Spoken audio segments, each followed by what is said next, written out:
আজকে আমি এমন একটি ছাদ বাগানে আসছি যে ছাদ বাগানটা দেখলে আপনাদের খুবই ভালো লাগবে। অবশ্যই ভিডিওটা শেয়ার করে সবাইকে দেখার সুযোগ করবেন।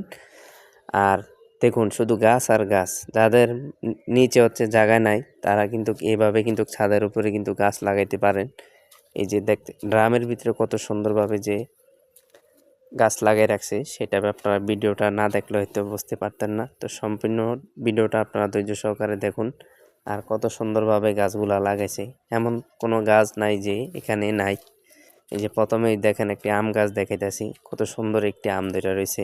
যাদের হচ্ছে নিচে কোনো জায়গা নাই গাছ লাগানোর মতো, তো আপনাদের কোনো চিন্তার কোনো কারণ নাই। আপনাদের ছাদ থাকলে অবশ্যই আপনারা ছাদের উপরে কিন্তু গাছ লাগাইতে পারবেন। অনেকে জায়গা না থাকার কারণে কিন্তু কোনো গাছ গাউল কিন্তু লাগাইতে পারতেছেন না। আপনাদের ইচ্ছা শক্তি থাকলেও তারপরও কিন্তু জায়গা না থাকার কারণে কিন্তু আপনারা গাছ টাছ লাগাইতে পারতেছেন না, এবং তরতাজা কিন্তু সবজি কিন্তু আপনারা চাইলেও কিন্তু খাইতে পারতেছেন না।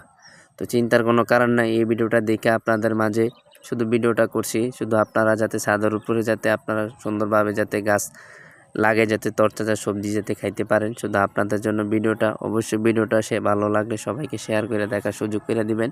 তো আপনারা চাইলে বিকালবেলা এরকম যদি আপনার যদি ছাদ বাগান থাকে, তাহলে আপনারা বিকালবেলা এখানে এসে খুব সুন্দর একটি সময় কিন্তু কাটাইতে পারবেন। আর বিকালবেলা অবশ্যই গাছে পানি দিতে হয়। পানি দিতে দিতে দেখবেন যে আপনাদের ছাদ বাগানটা আস্তে আস্তে দেখবেন যে অনেকটা ডেভেলপমেন্ট হইতেছে। আর এখানে দেখুন কত সুন্দর সুন্দর কিন্তু আম ধরে রয়েছে। তো আনসিজনে কিন্তু আম খাইতে কিন্তু অনেক বেশি ভালো লাগে, বিশেষ করে যখন আনসিজনে অন্যের গাছে আম থাকবে না, যখন আপনার গাছে আম থাকবে তখন এই জিনিসটা কিন্তু আপনার খুবই ভালো লাগবে। এখানে দেখুন বস্তার ভিতরে কিন্তু অনেকগুলো গাছ আছে।